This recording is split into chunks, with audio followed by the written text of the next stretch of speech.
কুমড়ো পাতাকে সাধারণত আমরা সর্ষে বাটা দিয়ে না হলে শাক বানিয়ে খাই, কিন্তু যদি আপনারা কোনো দিনও এইভাবে তরকারি বানাননি তাহলে একবার অবশ্যই এভাবে বানিয়ে খাবেন। দেখতে যেরকম মাছের মতো লাগছে, খেতেও সেরকম মাছের মতোই স্বাদ।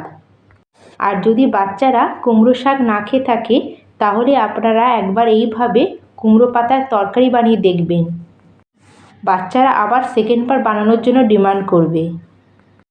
তাহলে চলুন আর দেরি না করে শুরু করা যাক আজকের রেসিপি। আর আজকে আমি আমার গাছের কুমড়ো শাকের পাতা দিয়ে আজকে আমি রেসিপিটা তৈরি করব। গাছটা এখন বেশি দিন হয়নি, খুবই ছোট, কিন্তু আজকের এই রেসিপির জন্য খালি আমার 3খানা পাতা হলেই আজকের রেসিপিটা আমার হয়ে যাবে। আজকে আমরা কুমড়ো পাতা যে রেসিপিটা করব তার জন্য আমাদের এখানে বড় সাইজের কুমড়ো পাতার দরকার। তো এখানে আমি 3খানা বড় বড় দেখে পাতা নিয়ে নিয়েছি।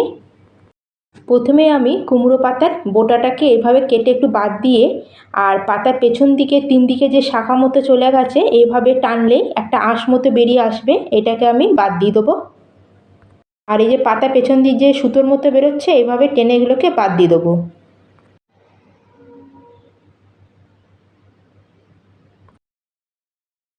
আর এবার সুতোগুলো বার করার পরে পাতাগুলোকে এইভাবে একটু ঘষে দেবো।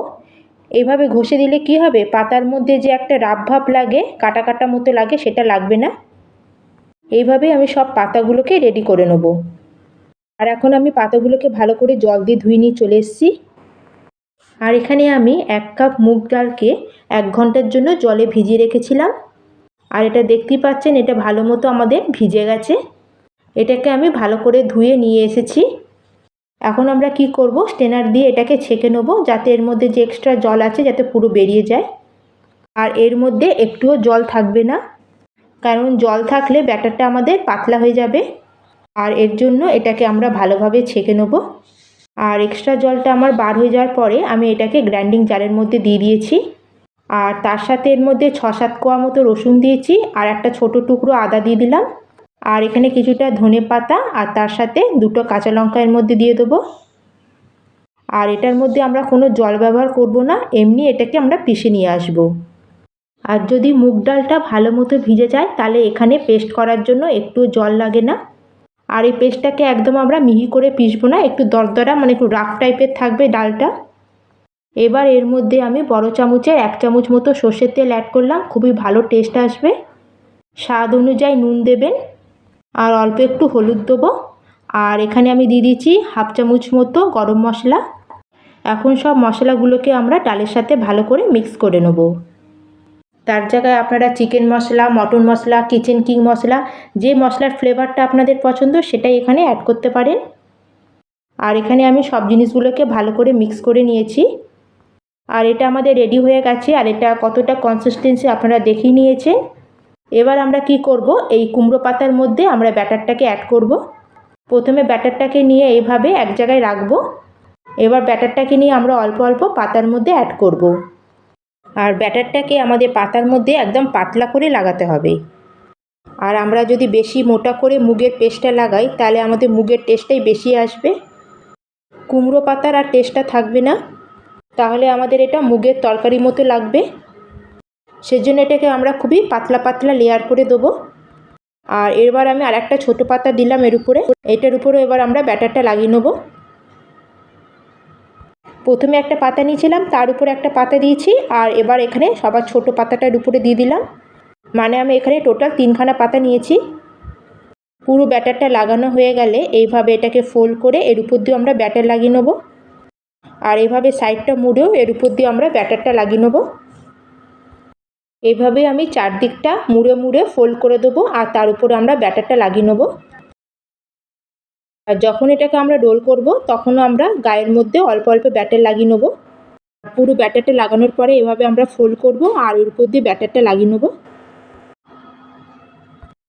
আর এইভাবে পুরো পাতার উপরে আমরা যদি ব্যাটারটা লাগাই তাহলে আমাদের এটা খাওয়ার সময় একদম ফিকা মনে হবে না। উপরের দিকটা ব্যাটার লাগানো হয়ে গেলে এটাকে উল্টে আমি পেছনের দিকটাও ব্যাটার লাগিয়ে নেব। তাহলে এটা আমাদের রেডি হয়ে গেল। এখন এটাকে আমরা স্টিম করে নেব। আর তার জন্য এখানে আমি একটা এরম ঝাঁঝরি মতো নিয়ে নিয়েছি, আর তার উপরে একটু তেল দিয়ে এটাকে আমি একটু গ্রিস করে নেব, যাতে আমাদের ব্যাটারটা এর মধ্যে লেগে না যায় আর আমরা খুব সহজে এটাকে বার করে নিতে পারি। আর এটাকে আমরা স্টিম করে নেবো। তার জন্য আগেই একটা কড়াতে আমি জল গরম করতে বসিয়ে দিয়েছিলাম। আর জলটা যখন আমাদের ফুটতে শুরু হবে এভাবে ঝাঁঝরিটার উপর দিয়ে রেখে এটাকে কভার করে দেবো। আর এটাকে কভার করে মোটামুটি আমরা 10 মিনিটের জন্য মিডিয়াম ফ্লেমে কুক হওয়ার জন্য এটা ছেড়ে দেবো। আর 10 মিনিট পর দেখে নিন, এটা আমাদের ভালো মতো কুক হয়ে গেছে। মোটামুটি 10 থেকে 12 মিনিট লাগবে এটা কুক হওয়ার জন্য। আর এটা গরম আছে, এটাকে সাবধানে বার করে এটাকে আমরা এখন একটু ঠান্ডা হতে দেবো। আর এটা পুরোপুরি ঠান্ডা হয়ে গেছে। এখন এইভাবে আমি ছুরি দিয়ে কেটে এগুলোকে পিস করে নেব। আর কাটার সময় এগুলো বেশি মোটা বা বেশি পাতলা পিস করব না। আর এই দেখুন, এখানে আমার মুগের থেকে পাতা লেয়ারগুলো বেশি দেখা যাচ্ছে। আর আমার পিসগুলো দেখুন কেমন আমি রেখেছি। আর এইভাবে আমি কেটে সব পিসগুলোকে রেডি করে নিয়েছি। আর পাতাটা আমাদের বেশি দেখা যাচ্ছে, এতে কুমড়ো পাতার টেস্টটা বেশি আসবে। খুবই সুন্দর একটা টেস্ট আসবে যেহেতু আমরা এটা মুগ ডাল দিয়ে বানাচ্ছি। আর এখানে আমি কড়াইতে তেল গরম করে নিয়েছি। আর তেলটা গরম হয়ে গেলে এখানে আমরা এগুলোকে অ্যাড করে দেবো। আর এগুলোকে আমরা বেশি ভাজবো না, মাত্র 1 মিনিটের জন্য এপিট ওপিট করে আমরা একটু এগুলোকে ভেজে নেব। আর এগুলোকে আমরা বেশি কড়া করে ভাজবো না, যেহেতু এখানে কুমড়ো পাতা আছে। বেশি কড়া করে যদি আমরা ভাজি তাহলে কুমড়ো পাতার টেস্টটা আসবে না। হালকা একটু গোল্ডেন কালার হলেই এগুলোকে আমরা বার করে নেব। আর এগুলো আমার ফ্রাই হয়ে গেছে, দেখুন কত সুন্দর লাগছে দেখতে। আর আমি সব তেল থেকে এগুলোকে বার করে নিয়েছি। আপনারা শুধু এগুলো ভাজাও খেতে পারেন, খেতে খুবই টেস্টি লাগে। কিন্তু এখানে আমি একটা তরকারি তৈরি করব। তরকারির জন্য প্রথমে আমরা একটা মশলা তৈরি করে নেব। তার জন্য প্রথমে এখানে দিলাম 1/2 চামচ মতো হলুদ গুঁড়ো, 1/2 চামচ মতো লঙ্কা পাউডার, 1/2 চামচ মতো জিরে পাউডার, আর বড় চামচের 1 চামচ মতো দিয়ে দেবো এখানে ধনে পাউডার। আর এখানে সামান্য একটু জল দিয়ে এটাকে আমরা একটা পেস্ট মতো তৈরি করে নেব। তরকারিটা তৈরি করার আগে আমরা এইভাবে মশলাটাকে রেডি করে রেখে দেবো। তাহলে আমাদের মশলাটা রেডি হয়ে গেল। এখন এটাকে আমি রেখে দেবো আর অন্য একটা মশলা রেডি করে নেব। আর একটা মশলা রেডি করার জন্য এখানে একটা গ্রাইন্ডিং জারের মধ্যে নিয়ে নিয়েছি 7-8 কোয়া মতো রসুন আর 1 টুকরো আদা। আর একটা বড় সাইজের টমেটোকে এভাবে কেটে দিয়ে দিলাম। আর তার সাথে একটা কাঁচা লঙ্কা। আর এটার মধ্যে জল দেবো না, এমনি আমরা এটাকে পেস্ট করে নিয়ে আসবো। আর যেই তেলের মধ্যে আমরা কুমড়ো পাতাগুলো ভেজেছিলাম সেই তেলটা আমার কিছুটা রয়ে গেছে। তার মধ্যে এই তরকারিটা আমরা রান্না করব। তার জন্য প্রথমে দিয়ে দিলাম আমি 1/2 চামচ মতো একটু চিনি। আর গোটা গরম মশলার মধ্যে এখানে নিয়ে নিয়েছি লবঙ্গ, দারচিনি, এলাচ আর সামান্য জিরে আর একটা তেজপাতা। আর এইভাবে তেলের মধ্যে অল্প চিনি অ্যাড করলে কালারটাও ভালো আসে, টেস্টও ভালো আসে আর টেস্টটাও ব্যালেন্স থাকে। চিনিটার হালকা অল্প যখন একটু কালার আসবে তখনই আমরা গরম মশলাটাকে অ্যাড করব। আর এগুলো একটু হালকা ভাজা হয়ে গেলে এর মধ্যে আমি একটা বড় সাইজের পেঁয়াজ, এটা ছোট করে কুচিয়ে রেখেছিলাম, এটাকে অ্যাড করে দেবো। আর পেঁয়াজটাকে আমরা কিছু সময় একটু ভেজে নেব। আর পেঁয়াজটা যতক্ষণ না গোল্ডেন কালার চলে আসছে ততক্ষণ এটাকে আমরা একটু ভেজে নেব। আর এখানে দেখুন আমার পেঁয়াজটা হালকা গোল্ডেন কালার চলে এসছে। আর এখানে আমরা যে মশলাটা বানিয়ে রেখেছিলাম সেটাকে এখন ঢেলে দেবো। আর যখন আমরা মশলাটাকে অ্যাড করব প্রথমে তো এটাকে আমরা মিডিয়াম ফ্লেমে একটু ফ্রাই করে নেব। তারপর গ্যাসের ফ্লেমটাকে লোতে করে এটাকে আমরা আরও 1 মিনিটের জন্য একটু কষিয়ে নেব। আর এই মশলাটাকে আমি 1 মিনিট মতো লো ফ্লেমে ভালো করে একটু কষিয়ে নিয়েছি। এখন আমরা যে টমেটো, রসুন আর আদার পেস্টটা বানিয়ে রেখেছিলাম সেটাকেও অ্যাড করে দেবো। আর এটাকেও এখন আমরা মশলার সাথে ভালো করে কষিয়ে নেবো যাতে টমেটোর যে কাঁচা গন্ধটা থাকে সেটা যেন চলে যায়। আর যতক্ষণ না এর জলটা পুরো আমাদের একটু ড্রাই হচ্ছে ততক্ষণ এটাকে একটু কষিয়ে নেবো।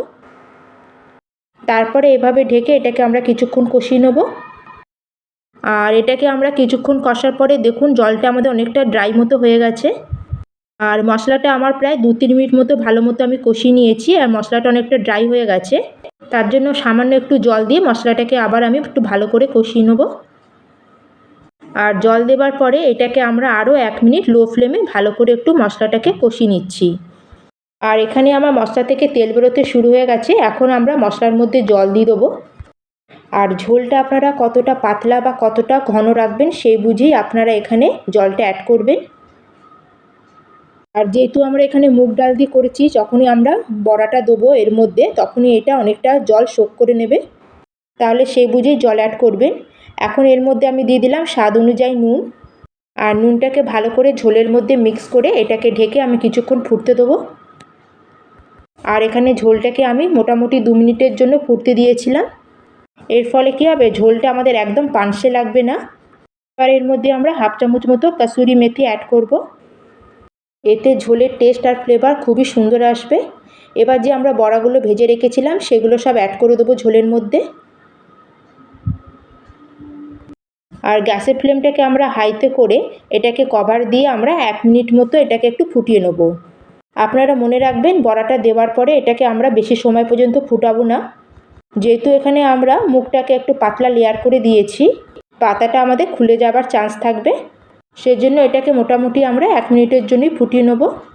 আর এই দেখুন এটা আমাদের ফুটে গেছে। এবার এর উপর থেকে কিছু কুচানো ধনেপাতা দিয়ে দিলাম।